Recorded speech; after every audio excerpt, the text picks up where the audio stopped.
Hey, I'm Amanda from Trifecta Fitness. We're proud to be Clarksville's new Get Fit headquarters. Trifecta Fitness is a state-of-the-art spin and strength training studio. Our spin studio is truly one of a kind in this area, complete with 20 state-of-the-art live fitness bikes and an incredible sound system. Our strength training is done in small groups of 6 or fewer, and all of our strength and spin classes are scalable for every level of experience. Come see us in the heart of Clarksville, just behind MAPCO at the corner of Old Trenton Road and Wilma Rudolph Boulevard. Call us for more info at 931-542-6265 or download our Trifecta Fitness app for a full list of upcoming classes. Hello, my name is Damon Friedman, co-founder and president of SOF Missions. As a 20-year veteran within Special Operations, I've gone through many challenges due to my military service and time in combat. We felt called to start SOF Missions to serve our fellow brothers and sisters in arms, focusing on suicide prevention and resiliency. Our mission at SOF Missions is to empower warriors to find purpose and be resilient. Since 2011, when we started the organization, almost 3 million men and women have deployed to Iraq and Afghanistan. Unfortunately, the scars of war take a toll on their psychological, physical, social, and spiritual health. Many veterans feel a sense of hopelessness and a loss of purpose when they return to civilian life. They feel isolated and alone, unable to reconnect. And in the greatest of tragedies, over 20 veterans lose all hope and take their own lives. Our goal at SOF Missions is to provide veterans the tools and resources so that they don't become a statistic. We offer a unique approach to combating veteran suicide through a whole health intradisciplinary model.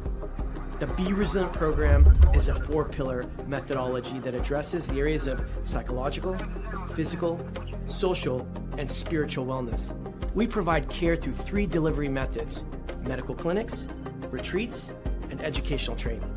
Since we started back in 2011, we have been able to reach veterans in all 50 states and have served over 3,000 veterans through the Be Resilient program. Being resilient is a multifaceted and complex issue. We know that to find a lasting solution, we have to address the whole warrior. Many challenges cannot be solved by providing the treatments and modalities of just one component, but by tackling them all. Now, we've expanded our services to include law enforcement and first responders. Together, we can make a lasting impact in the lives of warriors across the nation. To learn more, visit our website at sofmissions.org. Proceed to your post assignment. All units proceed to your post assignment.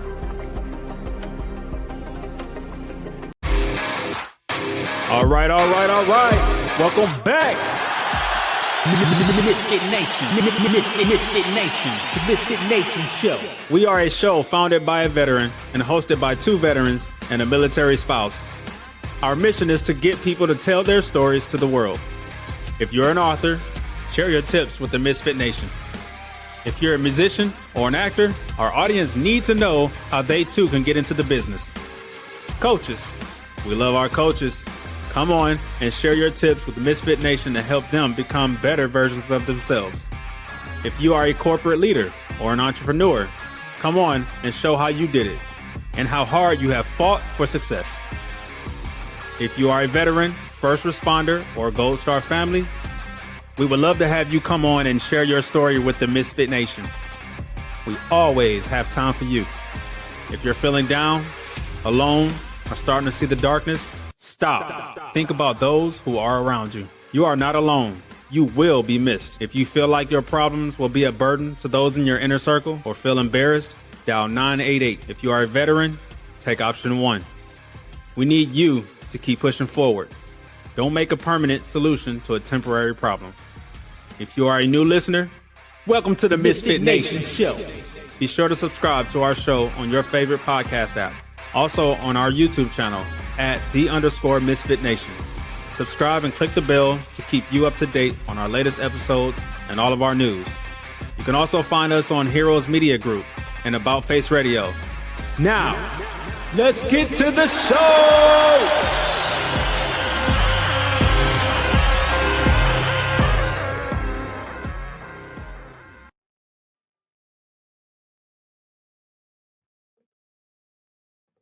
All right. Welcome back to the MisFitNation show. As you can see, we're in a new location.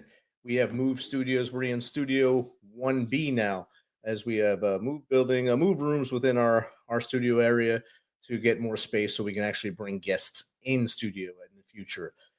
Thank you for coming on tonight on this Thursday. I know it's March Madness and the kickoff has started. There's already been one upset. McNeese State with the victory over Clemson. Congratulations, McNeese State.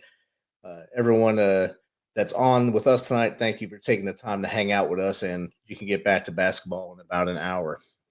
There are no losses to report tonight from our law enforcement brothers and sisters, but as we've been doing this month, we're highlighting female heroes from the military, and tonight we're going to highlight Army Sergeant Zanaya Creamer. She was with us in 2010-11 in Kandahar, Afghanistan. She was a K-9 handler, great leader, and a great soldier. We lost her on January 12, 2011 due to an improvised explosive device. Our thoughts and prayers stay with her family, and we remember her and honor her today with our thoughts on her today. Tonight, our guest is an esteemed keynote speaker, strategist, and author with over 35 years of experience in customer success and digital strategy. He is the author of Customer Transformation and recognized by global gurus in 2024. He actively advises in the AI, marketing, and gaming sectors and teaches at Southern New Hampshire University. So without further ado, let's welcome Mr. Chris Hood. Welcome, Chris. Hey, thanks for having me. Thanks for coming on. We thought we were going to have a no-show there until you popped in at the last second. So thanks for coming in. So we just gave about a 2-sentence overview of you, Chris. If you don't mind, tell us a little more about you from as far back as you want to go to how we got here. Yeah, sure. I usually go back to one of my first jobs, which was working at a movie theater. And I started by selling popcorn and taking tickets at the front door and all of that kind of fun stuff, even cleaning up after people, cleaning those theaters and auditoriums. But I really enjoyed it. I fell in love with just the process of talking with people who are coming in and what their favorite movies were and why they were there. And as I progressed through that particular job, I had a opportunity to start doing some marketing work at the theater, and I did public relations for the theater. And one of the roles that I had was actually going into the theater before the movie started and welcoming the audiences. Now, of course, back then, we actually had full audiences of 500, 600 people standing in line, waiting to go and see movies like Jurassic Park. And so it was a lot of fun because you had a passionate fan base who were there, and sometimes they were a little rowdy, but it was okay. I did trivia questions. I handed out movie posters and T-shirts and different types of swag for the movies, and it was a blast. And what I started to pick up from that was this sense of how do you make the customer experience interesting? How do you make it so that people want to come back? How do you build relationships through that process? And again, at that time, I was 18, 19. I stayed at the theater for almost 10 years. Wow. And then after I left, began doing additional work in the film industry, as well as television and music and video games. And I kept within that whole entertainment environment, trying to figure out ways to entertain consumers. And even when I began working more in technology, there was a very natural, segue, because as people started to look for new websites to be built, or then we need an app for that, or even now when we start thinking about like how artificial intelligence is impacting the way we shop and experience different businesses, all of it is about entertainment in one way or the other. If you can make a positive, interesting, interactive experience that has a story to it and can really dive into what the consumer wants, most likely So a lot of what I've done in the past, say 10 years, working for companies like Disney and Google, has all been around bridging the gap between technology and storytelling and developing unique experiences so that you can really generate and grow your business. Outstanding. And 10 years in a movie theater, I'm sure you met a lot of great characters while working in the theater.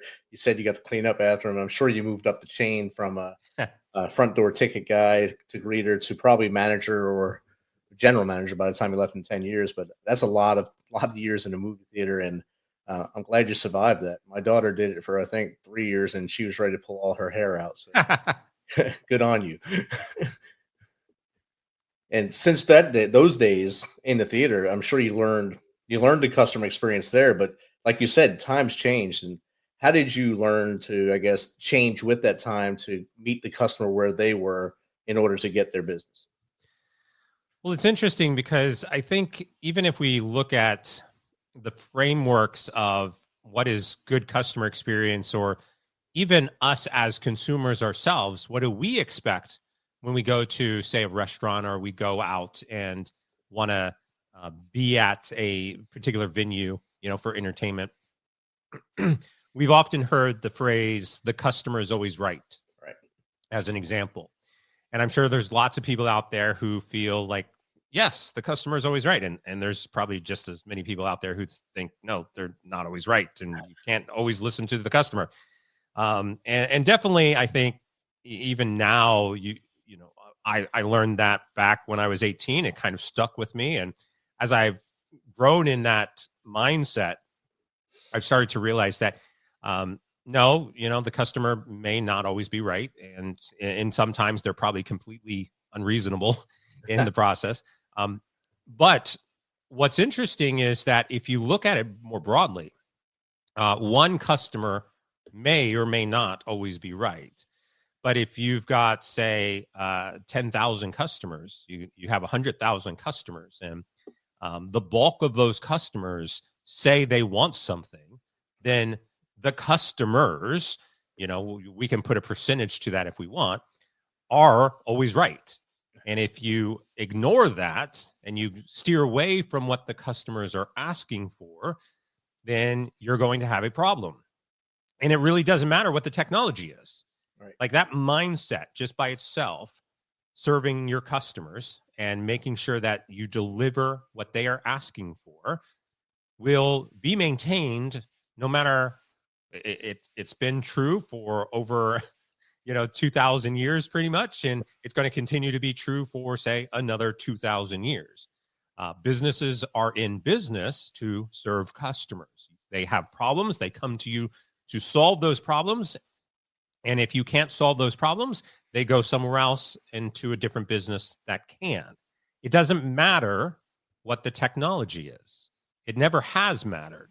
You might make it a little bit more convenient, faster. There might be additional features or services that are included with that.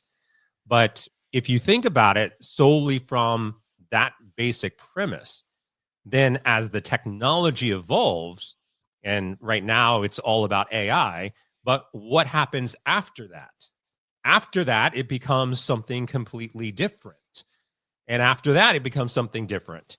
Yet the customer is still always going to be there, and it's always going to need to be coming to you to solve its problem.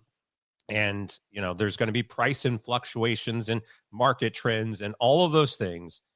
But you can really just boil this down to, well, once again, how am I going to serve that customer, and what do they want, and can I deliver that? Very good. And you brought up AI, and I was talking to a guy yesterday, and he was talking about, when we go to a stadium, AI is already in there trying to figure out what your next move is based off what's in your phone, or what the algorithms are telling them. AI is good for the marketing side of business, but you still have to have that human connection. If someone comes into your storefront or someone talks to you, you have to have that human connection. Have you seen a gap in that in recent time due to people not really talking to each other? Oh, yeah, absolutely. You mentioned my first book at the intro. I just released a second book called Infailible. And it's all about AI and how artificial intelligence is creating changes in how consumers behave and also how businesses interact with those consumers. And what we found was, as you start to understand what consumers believe in terms of the capabilities of AI, and whether it's fear or interest in AI, both sides, that there is a complete misunderstanding of what AI actually is and what it can actually do. And as a result, you've got a lot of people who are reading the hype around artificial intelligence, and they're starting to implement it in marketing or in various types of ways, like as you talked about. And they are presenting these experiences without considering what the consumer actually is interested in. Think about it like if you go to, say, a Target or a grocery store, odds are there is a self-checkout line now. And you can either go through self-checkout or you could go and go through with somebody who's going to assist you. You have the option. But what's happening is that organizations are imposing AI into the experiences, and that the consumer, the general consumer, is actually not interested in engaging with that company in those ways. And so when that happens, now you go back to have a disconnect between what the consumer wants, what they're expecting, what they need from you, and all of this other fancy, whatever you want to call it, is wrapped around that experience, which if it overly complicates that experience, they're going to go to your competitor, who is most likely having a more natural experience. And we're seeing that in a couple of different areas, like Discover Card right now, as an example. Their entire marketing campaign is around you can talk to a real person. Yes. Right? They had the football at the Super Bowl whole commercial, like, wow, you sound like a robot. You sound really I am a real person. And so when you are now differentiating yourself in the marketplace by saying you can talk to a real person, that shows you how extreme we've gotten between different organizations. And Discover's value has skyrocketed in just the last 6 months or so, solely because consumers are like, well, wait a second, why would I want to bank with one bank who doesn't want to talk to me when I can bank with another bank who does want to talk to me? And those options are going to be really powerful for consumers as we move forward. And I know the heartache and pain of not being able to talk to a bank. My bank is not where I am. It's in Texas. And it usually takes at least 4.5, 5 minutes to get through all the AI computerized stuff to get to a human. And then you got to go through it all again to ensure that human knows what you're saying. And so it gets frustrating that way. And most times I have a local bank here as well. I'd like to just go there just to talk to a human and have interaction and see how they react when you talk to them. So those Discover commercials were funny though. I liked them, and it was the lady from American Pie was in it. How do I know you're not human? And she, yeah. And if we directed this more towards something your audience is probably thinking about, or which may be a little bit more relevant. I was watching the intros, and one of the intros were about soldiers that might be going through challenging times, depression or whatnot.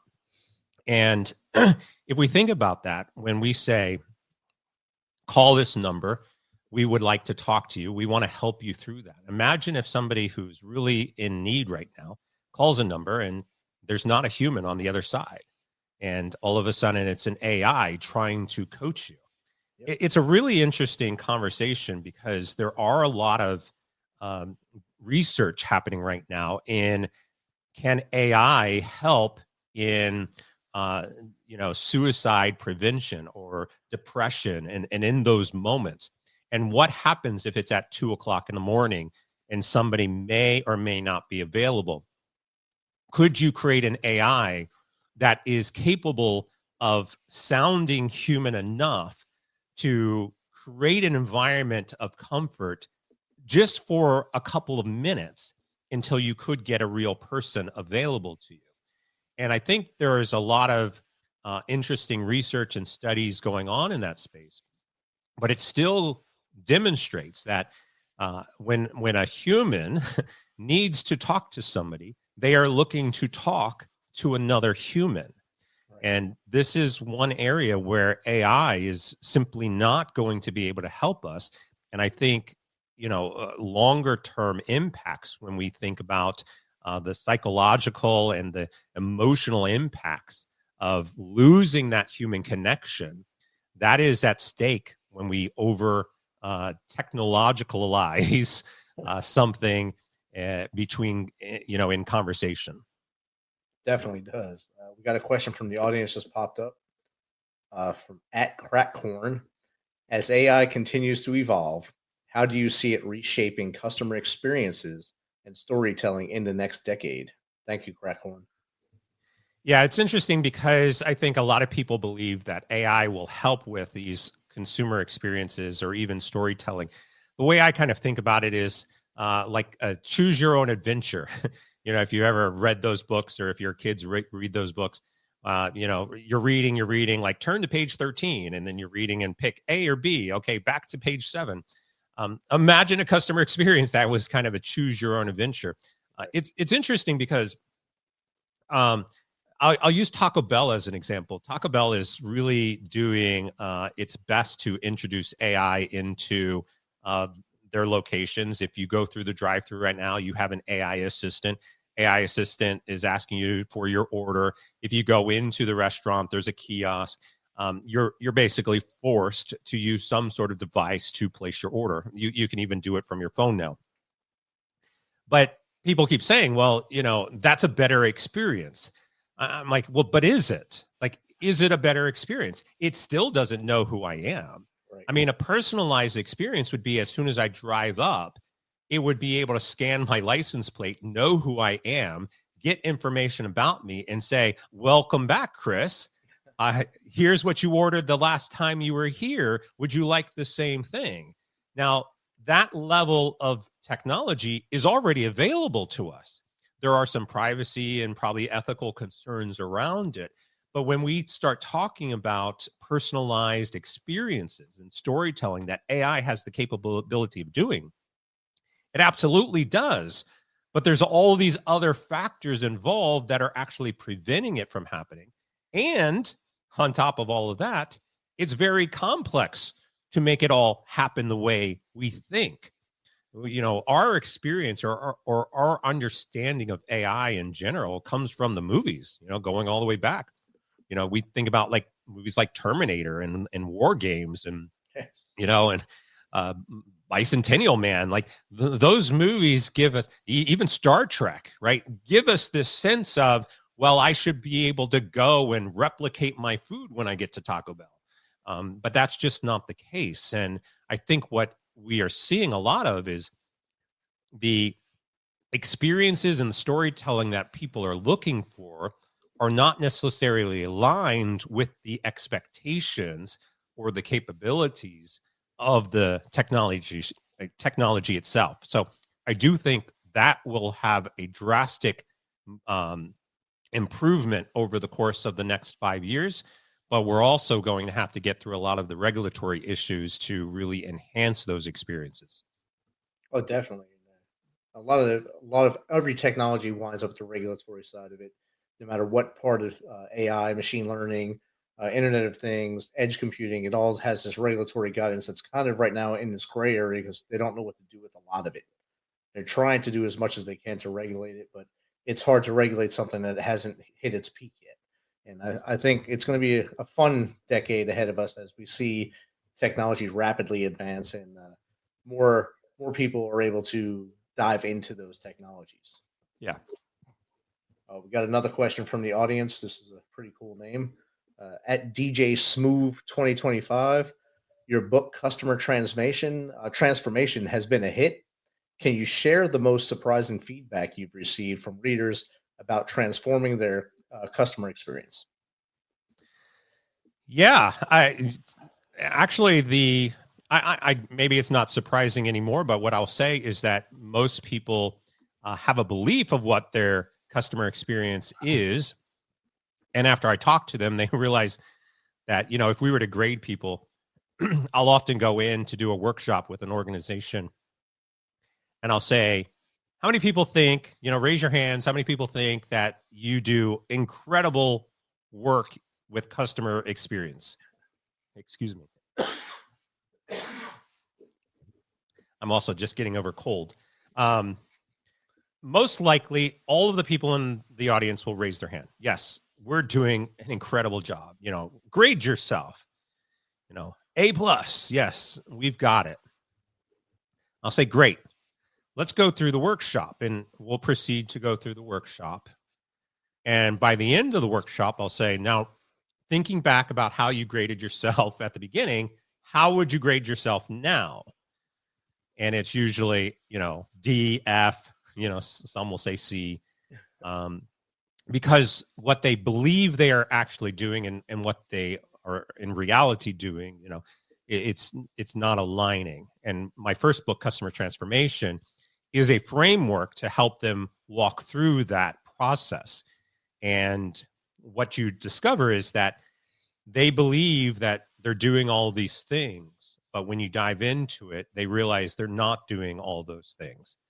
And so it helps them to really start thinking through questions and processes and cultural elements of an organization that really helps them enhance how they tackle customer experience.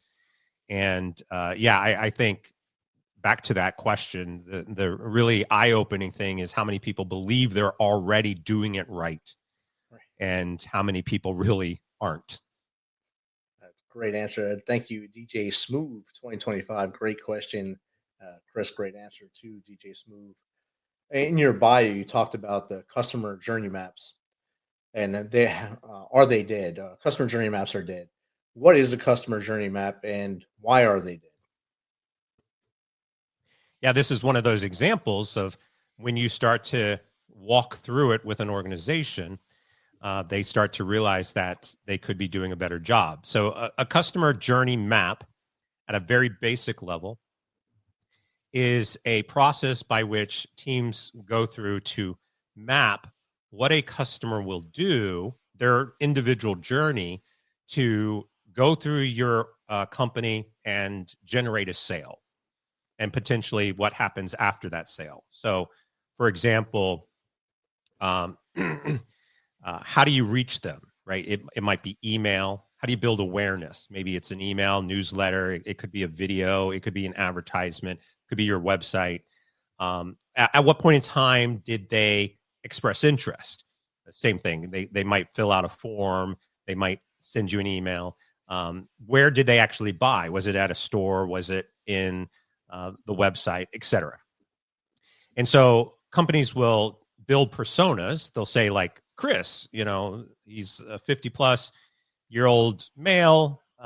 He likes movies, and he's looking for, whatever. And they build those personas, and then they start to predict kind of what that journey map would look like. And when they find problems, they'll say, okay, this seems to be a problem. Let's fix this problem and make that journey easier. Again, example of that is you sent me an email with a discount code. I've clicked on the link, but it actually doesn't work. And so now I'm frustrated and I don't buy something. So I've just left the journey. So then we've got to course correct. We got to fix that, process. That's your typical customer journey map, overly simplified. The problem with it today is that we as consumers ourselves, we do not move in a linear fashion. No one is sitting here saying, okay, I'm going to go from this step to this step. And usually what is happening is we are experiencing a lot of different things simultaneously, and they are interconnecting with each other, as well as multisensory even. You might be watching this particular episode. You may be listening to this particular episode. Completely different experiences. You also may be driving and listening to this episode, which changes that experience. And you might be driving to Taco Bell while listening to this experience. And when you reach Taco Bell, you're thinking, oh, I want to buy Chris's book, but you're going to get to Taco Bell first. And right, it's all over the place. Think about grocery stores. You're in the grocery store, you're going up and down, you're looking for your food. All of a sudden you realize, oh crap, I forgot to pay that bill. And you stop in the middle of the aisle, you pull out your phone, you pay the bill because you need the money to come out so that you can pay for your groceries. Like, that's reality. We are in this multi-dimensional reality, and all of the things that are happening interconnectedly in different formats, in different senses. And we also are doing things before we even enter your business. And we're doing things after. If we go back to the movie theater example, I don't know about you, but a typical customer journey map says that, either I buy the ticket or I learn about the movie, I buy the ticket, I pick my seats, right? I might buy it online, I might go, to the theater, but it's all contained within the theater experience. Right. But I don't know about you, before I go to the movies, I'm like stopping off at the grocery store, buying some candy, smuggling that candy in through my jacket, making sure that I'm wearing a baggy enough jacket to hide that candy. I'm maybe making dinner reservations, figuring out who the babysitter is going to be for the night. I'm making the plans, going and picking up or meeting somebody. I'm picking my seats. I don't know if you're like, go to get into your seats first and then go to the concession stand, or maybe you go to the concession stand, then get your seats. Like, everybody's different. And then even after that, I might be talking with friends about the movie, posting reviews, saying, hey, like, I love this movie. I'm going to want to go back. Anybody want to go see it again? Like, all of that is real life. Right. And none of that is actually captured in customer journey maps. And so for organizations to recognize what is happening before and what's happening after and what's happening intermittently in between, that is why today's traditional journey maps are not working.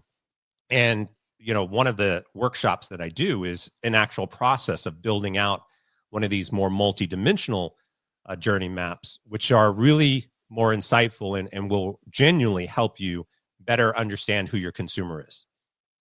Outstanding. And we briefly touched on Infallible, the artificial intelligence ideology reshaping consumer behavior earlier in the episode here. If you don't mind, tell us a little, what drove you to write that and how's it doing right now? It's doing phenomenal. It's got 30 plus 5-star reviews. It's already been on the bestseller list multiple times. It's been number one in multiple categories, including artificial intelligence. It's done outstanding. It's great.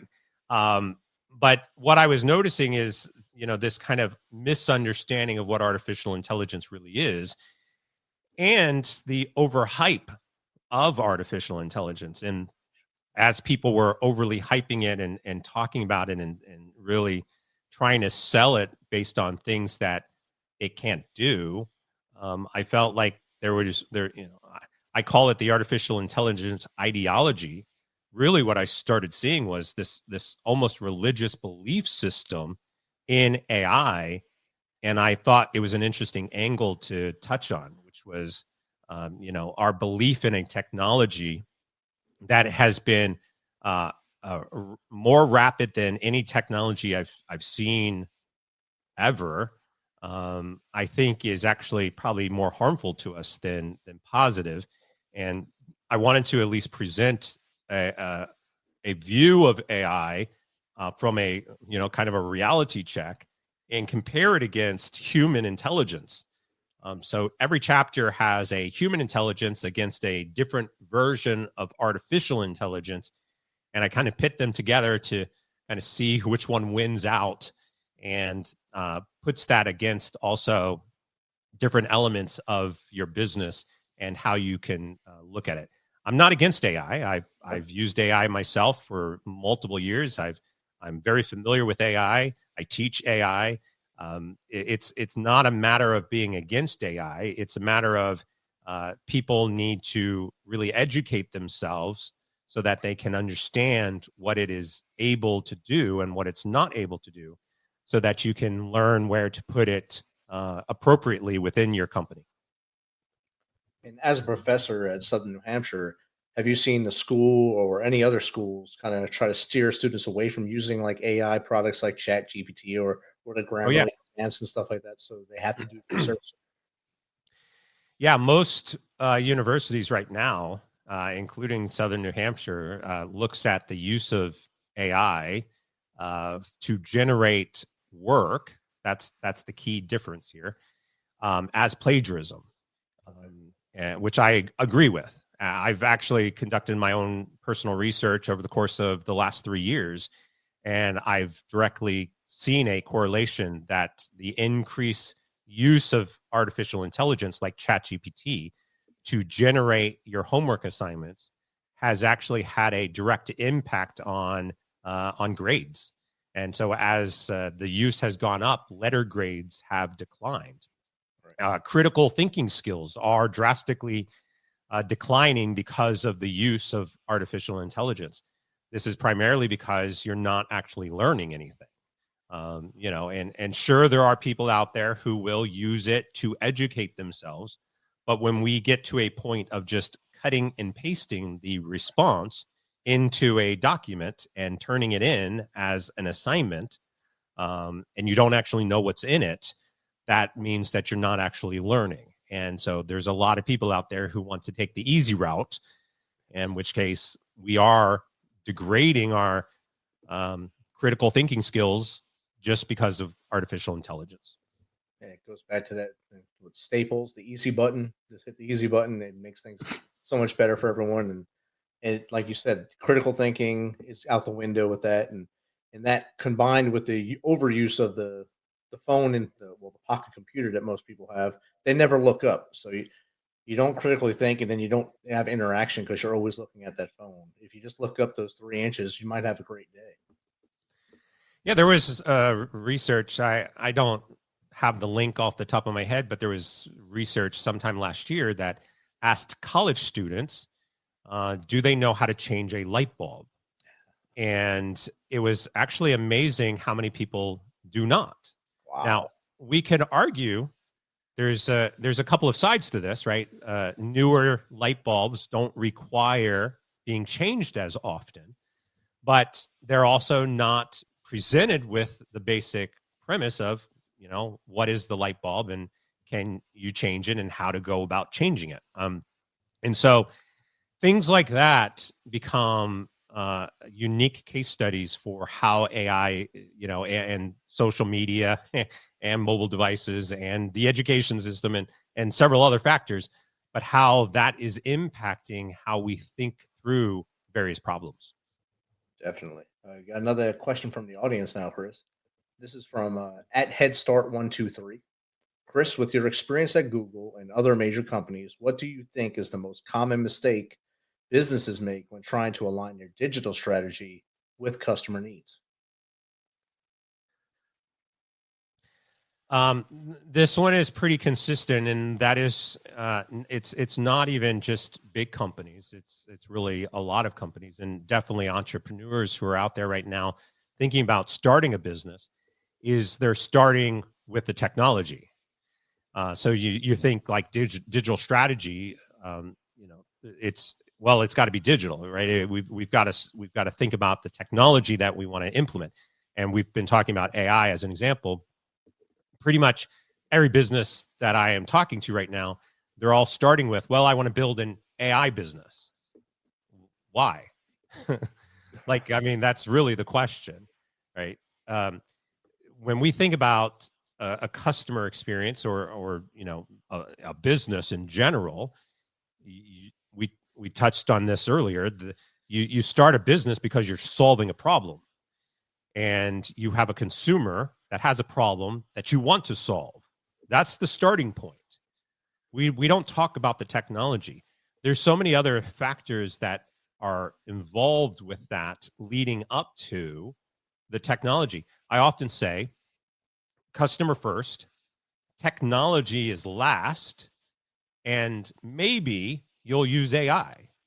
because there are plenty of technologies out there that will solve the particular problem that customer has that doesn't even require AI to do it. And so when people start thinking about like their business and their digital strategy and how they're going, it's usually always focused on, well, what's the technology? And that's the wrong place to start. You're starting backwards. You still have to ultimately go to what is the problem we're solving? You know, who is our customer? And then we can start thinking about like, well, what's our team makeup look like? What's the culture of our organization? What are the customers saying? What's the market strategy? What's our competition looking at? Like all those other factors are all part of the strategy way before you even get to, well, okay, now we have all of that information. Now let's actually think about this digitally and technologically, and then think about how we're going to actually implement it. That's the digital strategy. But you can't answer those questions if you're starting with the technology first. Outstanding. Head start 1, 2, 3. I hope that answers your question, Chris. I think that was a great answer. I understood it, so hopefully they understood it. Another one came in while you were saying that one. This is from @BizSexy.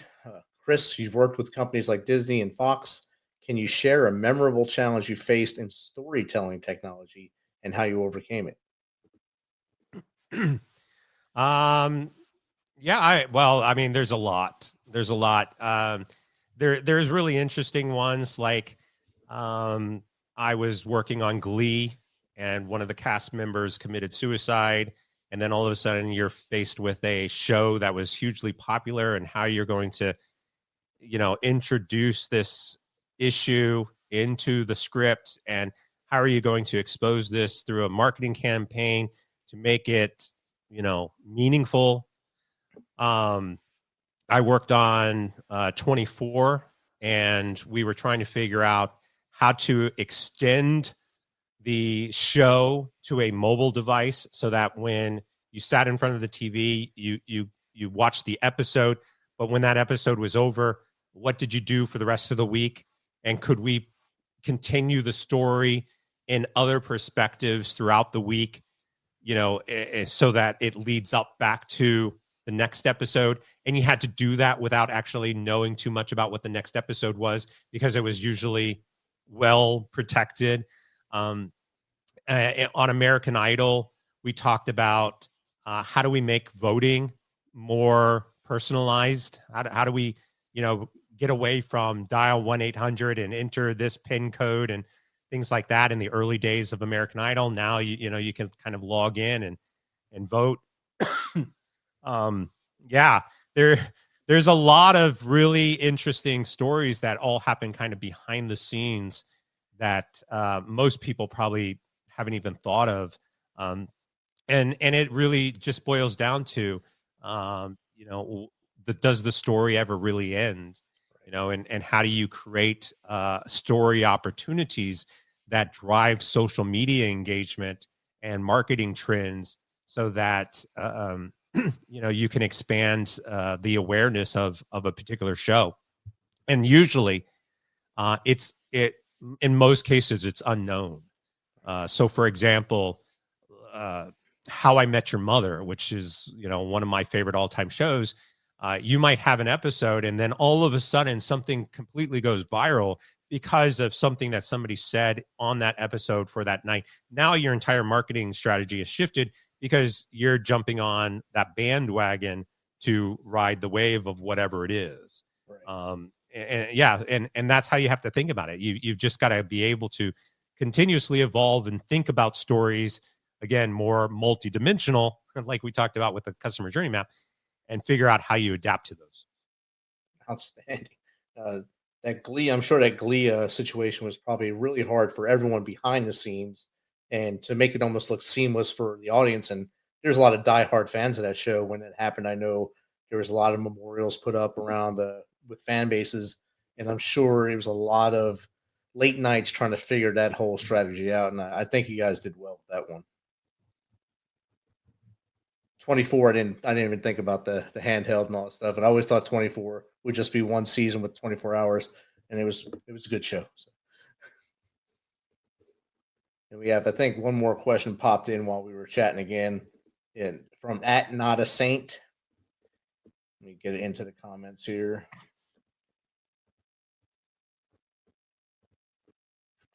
There we go.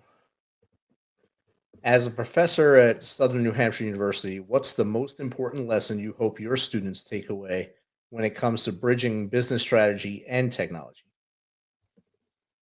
Thanks, not a saint.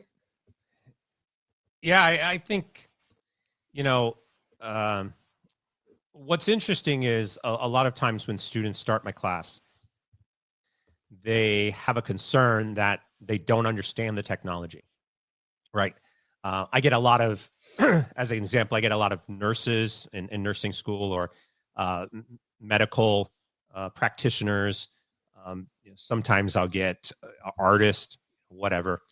And they look at the syllabus and they see all these technologies and they're really concerned that the course is going to be more focused on technology than business, or in most cases, they don't even understand why they're in the class because it is not relevant to their career whatsoever.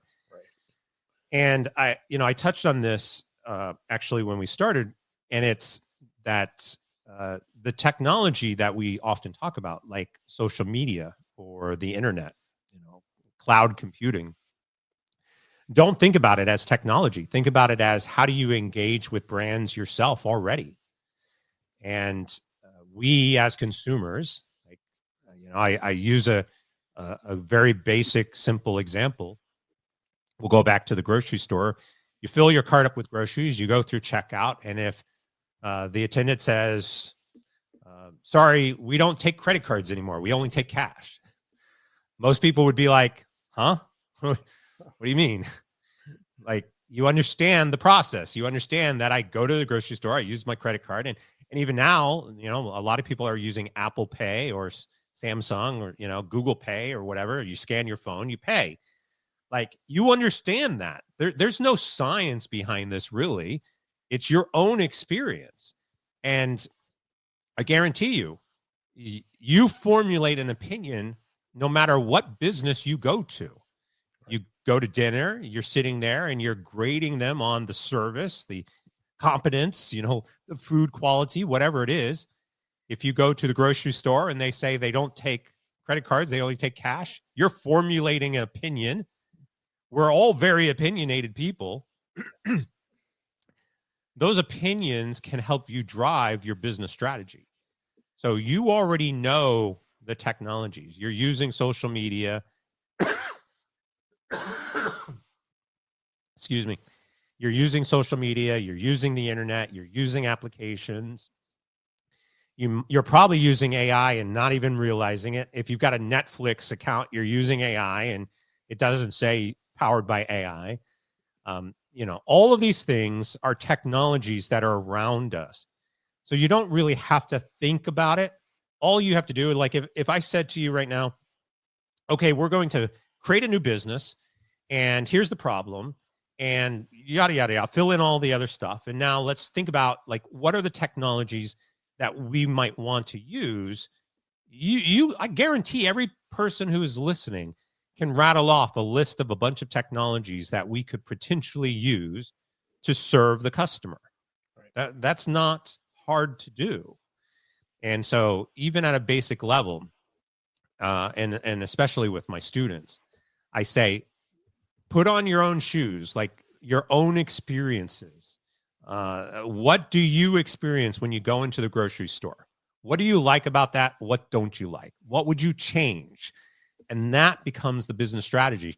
And that becomes how you leverage the technology to adapt and change that business strategy. That's an awesome answer right there. And I think a lot of students now coming up, they're so ingrained with technology because they get technology as soon as they go to my granddaughter in kindergarten had a tablet, and now first grade, of course, she has her own little tablet.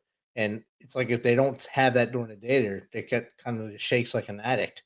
So it's really weird to see that dynamic now as opposed to when we both went to those levels of schooling when you just learned. You had a book in front of you and you did what the teacher said, or consequences occurred to you when you got home if you made it home before the consequences happened.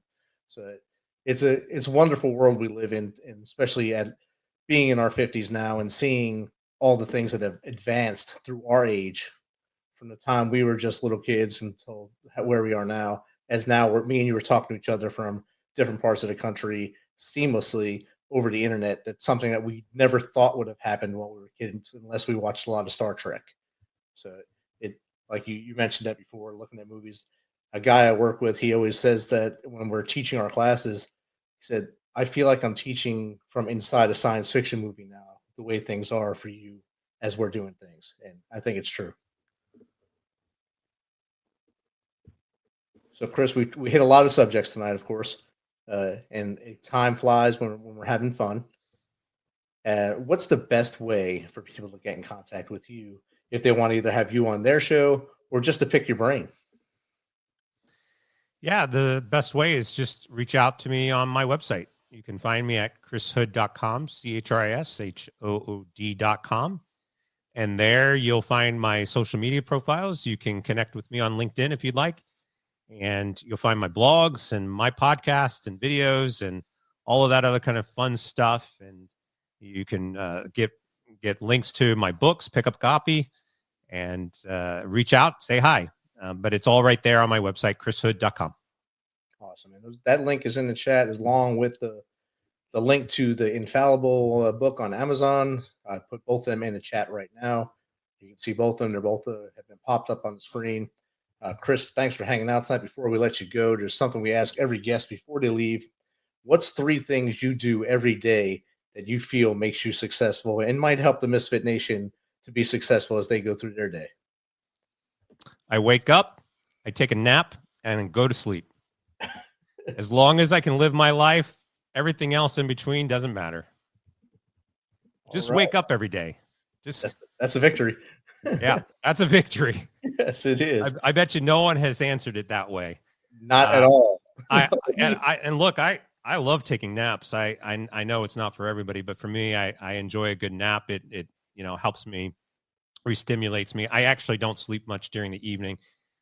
So a nap a day just gets me through the middle and then re-stimulates me. I go for another 6 hours. So I probably do a 6 hours nap, 6 hours. And, but yeah, I mean, look, it might be a little bit more deeper than that, but I think people, just wake up, get out of bed, start your day, do what you want to do, go to bed, be happy that you lived another day, and repeat that process. Outstanding. Chris, thank you for hanging outside. Misfit Nation, you've been great tonight. Very interactive. I enjoyed your questions. I hope Chris enjoyed your questions. Have a great night. We'll see you Sunday night, and we love you. Have a great night. Troops in contact. Target compound. Combat, it's killing. That's what it is. And it's done in an environment that is often as difficult as you can possibly imagine. Extremes of climate. It's uncivilized, and women can't do it. The requirements for strength and endurance render them unable to do it. Doesn't work. I knew the moment I stepped in over there at Bragg, I was like, we are being watched and something bigger is shaking out, I guarantee it. You're looking at each other. Is she as tough as I am? It was a bunch of female alphas. You're doing this for every other woman that's gonna come after you. Any argument that a man's gonna have about why women shouldn't be allowed to be here, don't contribute one iota. I thought, war? What are you doing here? It was a man's club. Like, that is the lion's den that we just walked into. For 8 years of a war, we didn't see the other half of a target book. You bring a white man in a very intimidating US uniform, a lot of women will feel uncomfortable. We're gonna go into that darkness and just be like, you need this done? Okay, let's go. This is not what I was expecting at all. Nobody cares if you're a man or a woman. You are defined by your actions purely. Having this one woman on target freed up probably 4 guys. I would have liked to have seen that play out a little bit. I start to wonder if you're there too long, if whatever gains you made start to erode themselves, and soon you leave in the same place you started. What does winning look like? War's not stopping. How long has America been around? How many wars we've been in? Conflicts? Only thing changing is the date.